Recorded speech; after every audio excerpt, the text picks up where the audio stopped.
Alrighty, breaking news. We finally get to use it after such a long time. Tomy has now officially released a video teasing a future stadium releasing for Beyblade X. Now obviously, you know, comment your thoughts after you watch this video and like the video. However, my friend, this keeps the channel alive, so please check it out. Mallofage.com. We have an extreme sale going on. If you purchase 3 Beyblade X products, you get a 15% discount. It is an optional way to support the channel. I appreciate any support regardless. So our source did actually confirm this on the previous weekend review, so very glad to see that this actually did get confirmed. But this is essentially a 3-player Beyblade X stadium. So there's this whole point system and everything, but looks a little bit wider than the original stadium. And I'm assuming probably might be in the entry set that I think is in March. Otherwise, it should be in like the stadium that should be releasing in April. But it does look pretty interesting for the gameplay aspects, and it's like this tentative name. I think it's like the Extreme Stadium, but like for 3 players. Now, I do actually want to go over the rules, because shout out to my boy Kyo, and God bless their soul for all the help there. Basically, there's like a little diagram and everything, and we're going to go over all the rules. The one thing I do want to say is that I am very surprised that they actually put a lot of thought into the rules and everything. The stadium does vary quite a bit from the original one, not only just in shape, but also like the point structure and everything.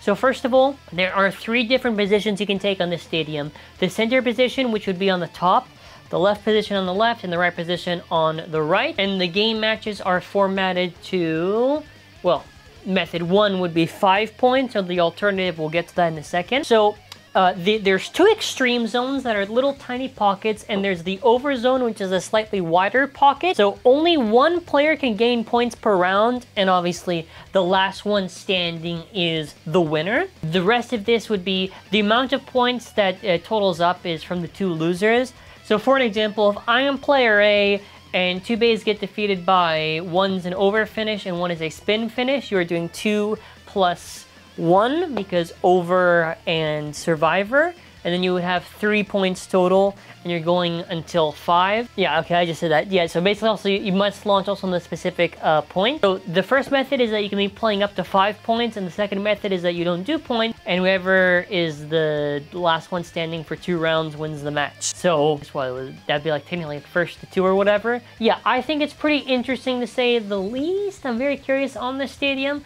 Obviously, I don't really think this stadium would be for the competitive crowd. It seems a lot more for the fun side, but also there is some context to this because in a lot of the events in Japan or even generally the Asia region, you know, there's obviously a lot of players that attend the events. Like if you attend any of the events in Japan or in the Asia region, you can probably comment on this for more context, but it's a lot of players, right? So this stadium makes a lot of sense for them because if there's so many players to get through, having 3 people per stadium saves a lot of time.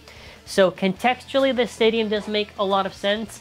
I'm not like too crazy on it. Seems like it'll be fun. Hopefully I can find a way to try to get like a 3rd person for the videos. It'll at least be interesting to see how it'll work for just single bays, or you know, just in general, just how fun the battles are. I mean, even in the stadium with the little footage to go by, we got some idea out of this. Now, we did also get some information on the crossover stuff. So basically, it's the bucket and shoot stuff. Drigger S is like nearly complete, and Tripio is still being worked on, very much in the prototype phase. So bucket and shoot Beyblade is the original generation. Tripio is basically the meme. In Japan, you know, part of like that meme culture, and there's like a creator that does like all these crazy mods and stuff. It's like a joke Beyblade, essentially. That's how it's treated by the fan base. But obviously, they're working on it, and yeah, also again, shout out to this Twitter user for one, giving consent to use the images, and of course, getting the images. We appreciate it quite a bit. So, we'll go over it. So for the Tripio one, it's obviously next to the original one. Now you're going to notice there's a little bit of lines there. Now I'm assuming the outer part of the ring should actually be metal, and the bottom part, so basically like this is like the weight disc, and then after this would be like the outer ring of the stuff, right? It would be something like this. So I am assuming that it's going to connect from the weight disc to the outer ring to be able to have maybe like the metal on the outside, whatever.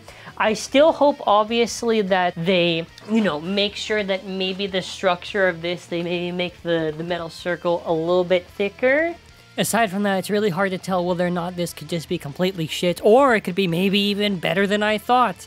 But I'm not the biggest Tripio fan, unfortunately. Try to like, I don't know, like kind of like Hasbro's Tripio, because I'm pretty sure that's like a little bit modified. Just a little bit more of a thicker structure and everything, but I honestly hope, right, I'm assuming they're probably going to shrink it, because right now this is really in the prototype phase right now. I kind of want to just see them be committed to the original size. If they're going to do it, probably not, but if they do, that'd be very interesting, because it's impossible to KO it and extreme it. So I think it'd be pretty funny, but I think anyway, it's either the space is going to be really good or it's going to be god-awful. Like, there can't be any in-between out of this, because it's like a fat circle, right? Now we move on to our next one, which is Drigger S.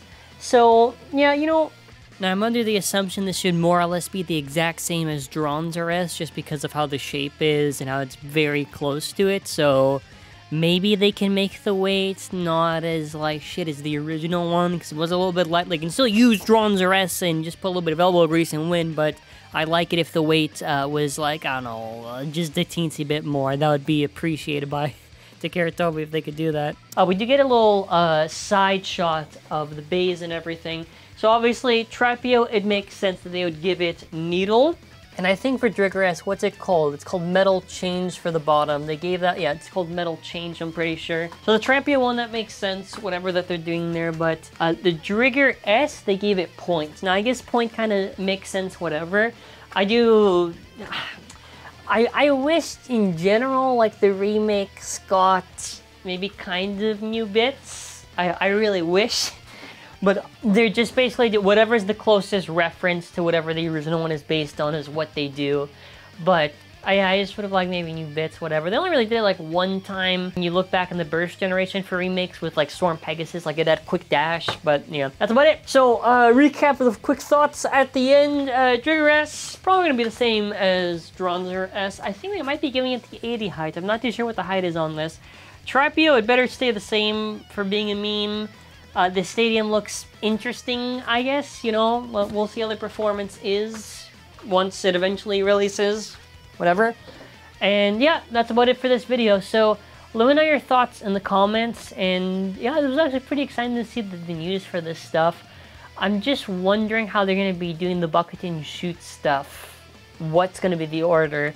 I'm assuming whatever is like the top 10, they'll probably do all of it, but probably might be rearranged. We might see something along the lines of, as we end off, Drigger S, then it went to Drigger S. I think after that it'll be Dracil S, maybe Wolborg, Dragoon S, then maybe Wolborg 2, then maybe Tripio, and then after like the Drigger V2, the Dragoon GT, whatever got the top 10, like whatever is like the later stuff, like really at the end. I'm still wondering how they're gonna, surely what they can do is they can just focus a year per that gen of remakes. Like Plastic Gen can get its own set of remakes that whole year, Metal Fight the consecutive year, and then the consecutive year after that to do Burst. Because otherwise, like, how are you gonna fit 3 generations into 1 year? Surely that can't just be the marketing thing. I don't know. I don't know what they're gonna do. We'll find out, I guess. Anyways, thank you for watching. Hope you all have a wonderful weekend. Stay safe. And yeah, here's to hoping for a better tomorrow. And that'll be it for now. Bye.